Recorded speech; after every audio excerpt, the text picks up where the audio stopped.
Perkenalkan, nama saya Arif Awalidan dari kelompok 5 ingin membawakan materi tentang berpikir ilmiah. Di sini berpikir ilmiah adalah berpikir yang logis dan empiris. Logis adalah masuk akal dan empiris adalah dibahas secara mendalam berdasarkan fakta yang dapat dipertanggungjawabkan.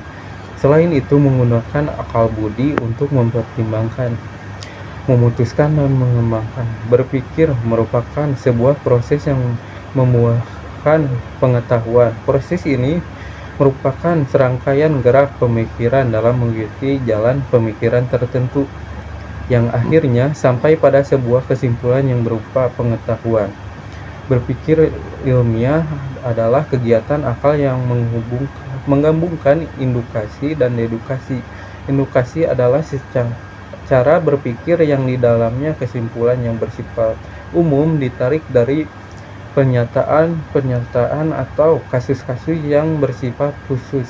Sedangkan dedukasi ialah cara berpikir yang di dalamnya kesimpulan yang bersifat khusus ditarik dari pertanyaan-pertanyaan yang hal-hal yang perlu diperhatikan dari sarana berpikir adalah poin yang pertama.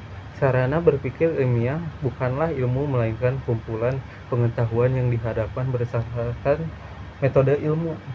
Poin yang kedua, tujuan mempelajari metode ilmiah adalah untuk memungkinkan kita melakukan penelaahan ilmiah secara baik.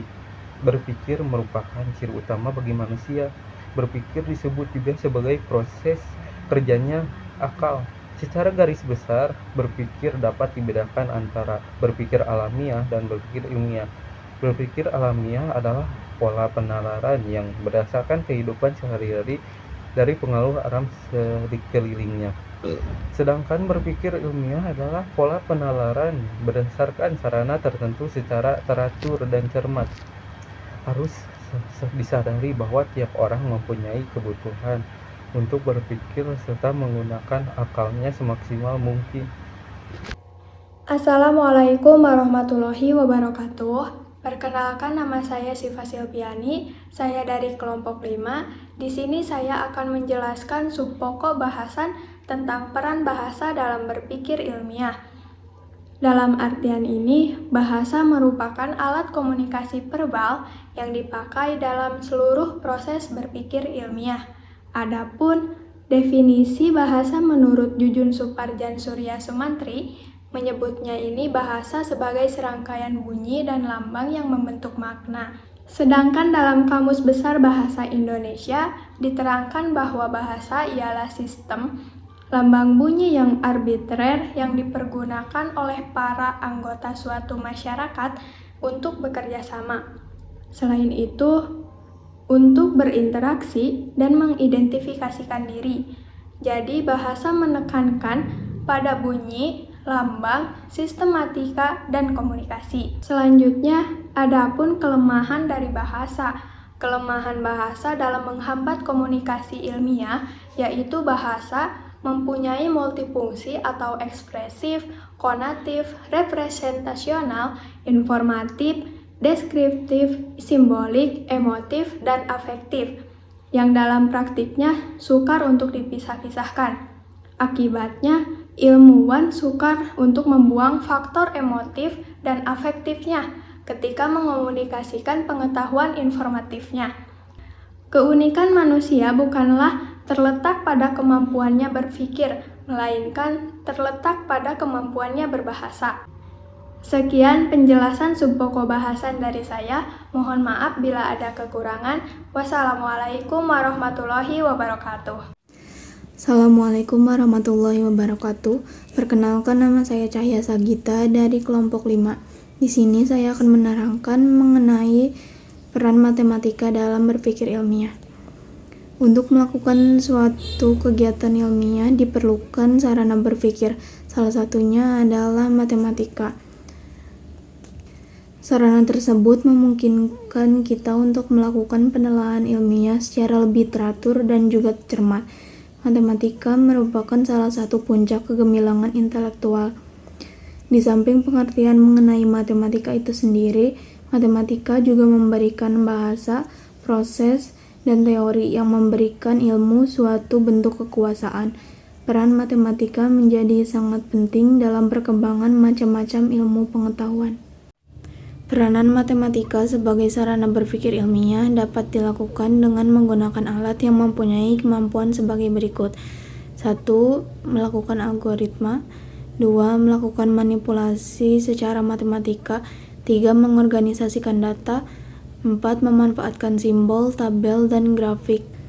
5. Mengenal dan menentukan pola. 6. Menarik kesimpulan. 7. Membuat kalimat atau model matematika. Dan 8. Membuat model interpretasi bangun geometri. Perkenalkan, nama saya Sakilane Siria, kelas 24 manajemen dari kelompok 5 filsafat ilmu. Di sini saya akan menjelaskan tentang peran statistika dalam berpikir ilmiah. Statistika mempunyai peranan penting dalam berpikir induktif. Konsep statistika sering dikaitkan dengan distribusi variabel yang ditelaah dalam suatu populasi tertentu. Statistika memberikan cara untuk dapat menarik kesimpulan yang bersifat umum dengan jalan mengamati hanya sebagian dari populasi yang bersangkutan. Adapun hubungan statistika antara sarana berpikir ilmiah bahasa, matematika, dan statistika. Berikut adalah beberapa alasan mengapa statistik sangat penting dalam konteks ilmiah. Satu, menyediakan cara untuk mengumpulkan dan menganalisis data secara sistematis. Dalam penelitian ilmiah, data yang diperoleh harus dikumpulkan dengan cara yang sistematis agar hasil dapat dipercaya. Statistika menyediakan alat untuk mengumpulkan data secara sistematis dan menghasilkan ringkasan dan kesimpulan dari data tersebut. Kedua, menyediakan cara untuk menguji hipotesis. Hipotesis adalah dugaan yang didasarkan pada observasi atau informasi yang telah dikumpulkan. Statistik menyediakan cara untuk menguji hipotesis ini dan menentukan apakah hipotesis tersebut dapat diterima atau ditolak. Ketiga, menyediakan cara untuk mengukur variabilitas. Variabilitas adalah perbedaan antara nilai-nilai dalam sampel data.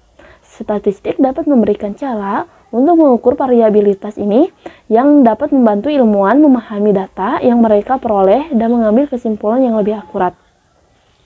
Keempat, menyediakan cara untuk mengembangkan model statistik. Model statistik adalah cara untuk menggambarkan hubungan antara variabel dalam sampel data. Dengan menggunakan model statistik, ilmuwan dapat memprediksi hasil di masa depan dan mengambil keputusan yang lebih baik. Kelima, menyediakan cara untuk memvalidasi hasil penelitian. Statistik dapat digunakan untuk memvalidasi hasil penelitian dan menentukan apakah hasil tersebut signifikan secara statistik atau tidak. Dengan kata lain, statistik adalah alat penting dalam berpikir ilmiah karena dapat membantu ilmuwan memahami data yang diperoleh dan mengambil kesimpulan yang lebih akurat.